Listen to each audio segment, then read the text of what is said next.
தவுலூண்டு anchor தாண்டா அவ்வளவு பெரிய கப்பலையே தூக்கி நிறுத்தும்னு சொல்லுவாங்க. அது ஒரு படத்துல ஒரு கதாபாத்திரத்துக்கு சரியா இருக்குமா இருக்காதான் தெரியாது.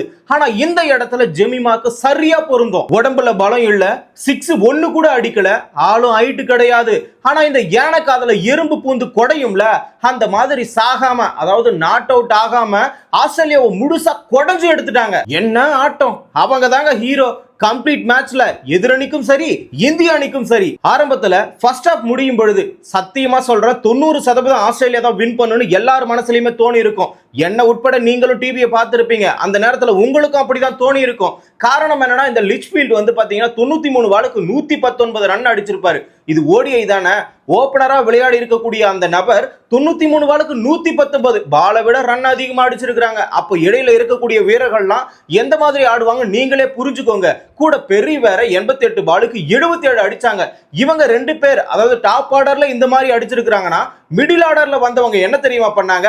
அவங்களே பாலை விட ரன் அதிகமா அடிச்சிருக்காங்க. அதே மாதிரி 45 பாலுக்கு 65 ரன் அடிச்சிருந்தாங்க. வேற யாரும் கிடையாது, கார்ட்னர். கூடவே 24 பாலுக்கு 22 அடிச்சிருந்தாங்க. மொத்தமா 49.5 பால்களுக்கு 338க்கு ஆல் அவுட் ஆயிருந்தாங்க. இதுக்கு மேல எப்படா அடிக்க முடியுன்ற ஒரு நம்பிக்கை வந்துருச்சு. காரணம் என்னன்னா, 331 சேஸ் பண்ணிருக்கிறது இது வரைக்கும் உலக மகளிர் அணி யாருமே சேஸ் பண்ணதில்லை. இந்தியாவுக்கு எதிராக ஆஸ்திரேலியா சேஸ் பண்ணதுதான் பெஸ்ட் ரெக்கார்டா இருந்தது. இதுக்கு மேல எதை நம்பி நாம விளையாடுறதுனே புரியல. நம்பிக்கை மொத்தமா க்ளோஸ் ஆயிடுச்சு. ஆனா இந்திய ரசிகர்கள் யாருமே அந்த நம்பிக்கையை கைவிடல. காரணம் என்ன தெரியுமா? இந்தியாவுடைய கேப்டன் ஹர்மன் பிரீத் அவர்கள் இதுக்கு முன்னாடி 2017 இதே மாதிரி செமி ஃபைனல்ல ஆஸ்திரேலியாவுக்கு எதிராக ஒரு 100 அடிச்சு அவங்களை துரத்தி விட்டு இருப்பாங்க. அதே மாதிரி திரும்பவும் அவங்க ஒரு 100 அடிச்சு கண்டிப்பா ஆஸ்திரேலியாவை வீழ்த்துவாங்கன்ற ஒரு நம்பிக்கை இருந்தது. இன்னொரு நம்பிக்கை யார் தெரியுமா? 18ஆம் நம்பர் போட்ட ஸ்மிருதி மந்தனா. விராட் கோலி மாதிரி அவங்களும் சேஸ் பண்ணுவாங்க. அதுவும் இல்லாம ஆஸ்திரேலியாவுக்கு எதிராக 100 அடிக்கக்கூடிய திறமை அவங்களுக்கு நிறையவே இருக்கு. நிறைய முறை அடிச்சிருக்காங்க. பத்தாவதற்கு இந்த வேர்ல்டு கப்ல நியூசிலாந்துக்கு எதிராக ஒரு 100 அடிச்சிருக்காங்க. அந்த நம்பிக்கையில அவங்க மேல ஒரு நம்பிக்கை இருந்தது. ஆனா இந்த நம்பிக்கையை காப்பாத்துற மாதிரி ஆரம்பத்துல நடக்கல, சுத்தமா நடக்கல. ஷஃபாலி வர்மா தான் பிரதிகார் ராவலுக்கு பதிலா உள்ள வந்தாங்க. ஏன்னா அவங்களுக்கு கணுக்கால்ல காயம் ஏற்பட்டது. அந்த காயத்தின் காரணமா அவங்க முழுசா விலகிட்டாங்க. அப்படி விலகடம் உடனே இவங்க தான் ஓபனிங் வந்தாங்க. கண்டிப்பா இவங்க தான் இந்த மேட்ச்ல பிரேக் த்ரூ கொடுக்க போறாங்க. இவங்க மூலமா தான் நாம ஃபைனலுக்கு போக போறோம்னு நினைச்சோம். ஆனா அந்த மாதிரிலாம் நடக்கல. 10 ரன்ல 2வது ஓவர்லயே ஈஸியா அவுட் ஆயிட்டு போயிட்டாங்க. அடுத்ததா யாருமே எதிர்பார்க்காத ஜெமிமா உள்ள வராங்க. நவி மும்பை அவங்களுக்கு ஸ்பெஷலான ஒரு பிளேஸ் தான், அவங்களோட பிளேஸ். ஆகையினால கூட அவங்களை அனுப்பி இருக்கலாம். அவங்களுக்கு கிரவுண்ட் பழகி இருக்கலாம். ஆகையினால தான் அவங்களை அனுப்பி ஸ்மிருதி மந்தனாவோட ஒரு பார்ட்னர்ஷிப்பை போட்டு நீங்க கொஞ்சம் அளவுக்கு இலக்கை எடுத்துட்டு வந்தீங்கன்னா பின்னாடி இருக்கக்கூடிய ஹர்மன் பிரீத் கவுர், அதுக்கப்புறமா வந்து பாத்தீங்கன்னா தீப்தி சர்மா, அஷால் டியோல் இவங்கெல்லாம் கொஞ்சம் ரன் அடிப்பாங்கன்ற ஒரு யோசனையில தான் திட்டமிட்டு அவங்களை அனுப்பி இருக்காங்க. ஆனா நினைச்ச மாதிரி இந்த இடத்துல 47 பாலுக்கு 46 ரன் அடிச்சாங்க ஸ்மிருதி மந்தனாவும் இன்னொரு பக்கம் ஜெமிமாவும். ஆனா இந்த இடத்துல 10வது ஓவர்ல 2வது பந்துல வேற யாரும் கிடையாது, கிம் கார்த் தான் வீசினாங்க. லெக் சைடுல வீசப்பட்ட பந்து அசால்ட்டா தொடாம விட்டு இருந்தா கூட நல்லா இருந்திருக்கும். லேசா தொட்டுட்டு அது ரிவ்யூல போயிட்டு தான் அவுட் ஆனாங்க ஸ்மிருதி மந்தனா. ஆனா இந்த இடத்துல அவங்க கூட நம்பல இது பேட்ல பட்டு இருக்குமான்னு சொல்லிட்டு. அந்த அளவுக்கு அதுல சந்தேகம் இருக்கிறது. கூடவே 24 பாலுக்கு 24 ரன் மட்டும் தான் அடிச்சாங்க. ஒரு 6 2 4ன்னு அவங்களுடைய திறமையை நம்ம குறை சொல்ற மாதிரி எல்லாம் விளையாடல. அவங்களே எதிர்பாராத விதமா தான் அவுட் ஆயிட்டு வெளியே போனாங்க. நாம வச்ச 2 நம்பிக்கையில ஒரு நம்பிக்கை உடைஞ்சு போச்சு. 2வது நம்பிக்கை கேப்டன், அதாவது இந்தியாவுடைய கேப்டன் ஹர்மன் பிரீத் அவங்க மேலதான் வச்சோம். ஏன்னா ஆஸ்திரேலியாவுக்கு எதிராக 2017 100 அடிச்சாருன்னு சொன்னல, அதே மாதிரி இந்த போட்டியிலும் ஒரு 100 அடிப்பாரு நினைச்சுக்கிட்டு தான் அவர் மேல நம்பிக்கை வச்சோம். நம்பிக்கை வச்ச மாதிரி ஜெமிமாவும் ஹர்மன் பிரீத் கவுரும் 167 ரன் பார்ட்னர்ஷிப்பை எடுத்து ஓரளவுக்கு இந்த இடத்துல இருந்து அவங்களுக்கு ஸ்ட்ரெஸ் கொடுக்க ஆரம்பிச்சாங்க. ஆஸ்திரேலியன்ஸ் ஃபீல் பண்ண ஆரம்பிச்சுட்டாங்க. கண்டிப்பா நமக்கு தோல்வி கிடைக்க போகுது. ஆனா தோல்வி அவ்வளவு சீக்கிரம் ஒத்துக்க மாட்டான் இந்த ஆஸ்திரேலிய வீரர்கள், ஆண்களாக இருந்தாலும் சரி பெண்களாக இருந்தாலும் சரி. ஆனா இந்த இடத்துல 89 பாலுக்கு 88 அடிச்சு ஹர்மன் பிரீத் ஈஸியா அவுட் ஆயிட்டு அவங்கள வெளியே போயிட்டாங்க.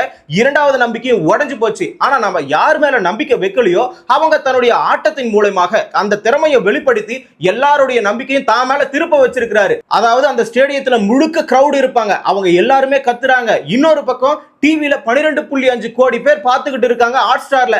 அத்தனை பேருக்குமே ஒரே நம்பிக்கை தான், ஜெமிமா அடிப்பாங்க. 50 அடிச்சாங்க செலிப்ரேட் பண்ணல, 100 அடிச்சாங்க செலிப்ரேட் பண்ணல. ஏன் செலிப்ரேட் பண்ணலன்னு போட்டி முடிந்த உடனே பேட்டியில ஒரு ஆங்கர் கேட்கிறாரு. கேட்ட கேள்விக்கு 50 தேவையில்லை 100 தேவையில்லை, என்னோட போக்கஸ் ஃபுல்லா இந்தியா வின் பண்ணணும், அது மட்டும் தான் என்னுடைய இலக்குன்னு சொல்லிட்டு தெளிவா சொல்லி இருந்தாங்க. இத ஆண்கள் அணியில் இருக்கக்கூடிய ஒரு சில வீரர்கள் கத்துக்கணும். இங்க ஒரு ரன்னுக்கு ரெக்கார்டுன்னு சொல்லிட்டு அதை கிரியேட் பண்ணிட்டு செலிப்ரேட் பண்றதுல எதுவுமே கிடையாது. ஆஸ்திரேலியன்ஸ் மாதிரி முழுசா கேமுக்காக விளையாடணும், இந்தியாவுக்காக விளையாடணும். இந்தியா ஜெயிச்ச உடனே உங்களுடைய ரெக்கார்டை நீங்க எந்த அளவுக்கு வேணாலும் கொண்டாடிக்கலாம். இங்க 100 அடிக்கணும்ன்றதுக்காக பொறுமையா விளையாட தேவையில்ல, 50 அடிக்கணும்ன்றதுக்காக பொறுமையா விளையாட தேவையில்ல. ஆனா இந்த இடத்துல ஜெமிமா அந்த மாதிரிலாம் எதுவுமே செயல்பாட்டுல இல்ல. கடைசியா இந்தியா ஜெயிக்கணும்ன்ற ஒரே இலக்கு மட்டும் தான் மனசுல வச்சுக்கிட்டு அந்த இடத்துல செலிப்ரேஷன் கூட இல்லாம நகர்த்திட்டு போனாங்க ஆட்டத்தை. ஹர்மன்பிரீத் போனதும் இந்த இடத்துல தீப்தி சர்மா உள்ள வராங்க. அவங்களுடைய எக்ஸ்பீரியன்ஸுக்கு ஏத்த மாதிரி இந்த இடத்துல 17 பாலுக்கு 24 அடிச்சு ஜெமிமாவோட ஒரு மிகப்பெரிய ஒரு பார்ட்னர்ஷிப் அந்த நேரத்துல போட்டாங்க. அதே மாதிரி அடுத்ததா கேமியோ ரோல்லாம் இதாண்டா கேமியோ ரோல் சொல்ற மாதிரி 16 பாலுக்கு 26 அடிச்சாங்க ரிச்சா கோஷ். அவங்க அடிச்சது தாங்க 2 4 2 6 அடிச்ச உடனே பாலுக்கு ரன்னுக்கு 20 டிஃபரண்ட் இருந்தது. அந்த டிஃபரண்ட குறைச்சி 12 எடுத்துட்டு வந்துட்டாங்க. ஆனா என்ன ஒரு துக்கமான விஷயம்னா சிம்பிளான ஒரு பால், ஸ்லோவரான ஒரு பால், அந்த பால ஜெமிமா மாதிரி ரிவர்ஸ் ஸ்வீப் ஆடி இருக்கலாம். ஆனா இவங்க ஆஃப்ல ஆட போயிட்டு அதை அழகா கேட்ச் கொடுத்துட்டு அந்த இடத்துலயே ஒரு பிரஷர் கொடுத்தாங்க. அமன்ஜோத் கடைசியா ஒரு பவுண்டரியோட 9 பால் மிச்சம் வச்சு 341 ரன் அடிச்சாங்க. இதன் மூலமா 3வது முறையா இந்தியா ஃபைனலுக்கு போகுதுன்றது உறுதியானது. ஆஸ்திரேலியா சைடுல இருக்கக்கூடிய பவுலரும் சரி, இந்தியா சைடுல இருக்கக்கூடிய பவுலரும் சரி, யாருமே சிறப்பா பேசல. எல்லாருமே ரன்களை எக்ஸ்பென்சிவா கொடுத்திருந்தாங்க. ஜெமிமா களத்துல ஃபாலோ பண்ணது ஆஸ்திரேலியன்ஸுடைய யுக்தி. அப்படி என்ன யுக்தின்னு தானே கேக்குறீங்க? அதாவது களத்துல இந்தியர்கள் எப்பொழுதுமே பொதுவா எமோஷனலா வீக்கா இருப்பாங்க. அந்த எமோஷனலை தூக்கி குப்பையில போட்டுட்டாங்க ஜெமிமா. ஆஸ்திரேலியன்ஸ் எமோஷனலை தூர தூக்கிட்டு விளையாடுவாங்களா அப்படின்ற கேள்வி உங்களுக்குள்ள இருக்கலாம். கண்டிப்பா 50க்கும் 100க்கும் எப்பயுமே இடம் கொடுக்க மாட்டாங்க. இண்டிவிஜுவல் பர்ஃபார்மன்ஸுக்குலாம் இடம் கிடையாது. இந்த இடத்துல ஆஸ்திரேலியா ஜெயிக்கணும், டீம் ஒர்க் இருக்கணும். இது மட்டும் தான் அவங்களோட இலக்கா இருக்கும். எல்லா அணியும் செமிஃபைனல்ல தோத்தா என்ன பண்ணுவாங்க? தோத்தாலும் சரி ஜெயிச்சாலும் சரி ரெண்டுத்துக்குமே ஃபீல் பண்ணி அழுதுட்டு இருப்பாங்க. ஆனா ஆஸ்திரேலியன்ஸ் இன்னைக்கு நீங்க பார்த்திருப்பீங்க கண்கூடார. அழுதாங்களா? அழுதுருக்க மாட்டாங்க. ஏன்னா அவங்க கிட்ட எமோஷனலே கிடையாது. நிறைய கப்பு வாங்கியாச்சுடா, அது எங்களுக்கு தெரியும். ஆனா அடுத்த முறை உங்களை எப்படி தோக்கடிக்கிறது மட்டும்தான் அவங்களுடைய சிந்தனையில இருக்கும். ஏன் அப்படி இருக்கிறாங்கன்னா, நாம எமோஷனல்ல பதட்டமான ஒரு சூழ்நிலை உண்டாகும். அதாவது இப்போ ஒரு பிரஷரான ஒரு சிச்சுவேஷன், 4 அடிக்கணும், 6 பாலுக்கு 5 அடிக்கணும், 8 அடிக்கணும்னா அந்த சிச்சுவேஷன்ல நாம என்ன பண்ணுவோம்? பிரஷரால அப்படியே பதட்டம் ஆயிடுவோம். அது எமோஷனல் இருக்கிறதுனால தான் அந்த பதட்டமே வருது. ஆனா இந்த இடத்துல ஆஸ்திரேலியன்ஸ்க்கு அந்த பதட்டமே இருக்காது. நீங்க எப்படிப்பட்ட ஒரு போட்டியாக இருந்தாலும் சரி, ஆண்கள் அணியாக இருந்தாலும் சரி, பெண்கள் அணியாக இருந்தாலும் சரி, நீங்களே ஆப்கானிஸ்தானுக்கு எதிராக மேக்ஸ்வெல் அந்த அடி அடிச்சு ஒத்த மனுஷனா மொத்தத்தையும் முடிச்சிட்டு போயிருப்பாரு. நாம ஒத்தம் தான் இருக்குன்னு சொல்லிட்டு எமோஷனலா இருந்திருந்தா அவரால் அடிச்சிருக்க முடியாது. அதே மாதிரி இந்த ஆட்டத்திலேயே ஒரு நொடியில் நீங்க கவனிச்சிருப்பீங்க. கடைசியா 12 பாலுக்கு 8 அடிக்கணும், அந்த இடத்துல ஒரு பவுண்டரி போகும், அதாவது 4 அடிப்பாங்க.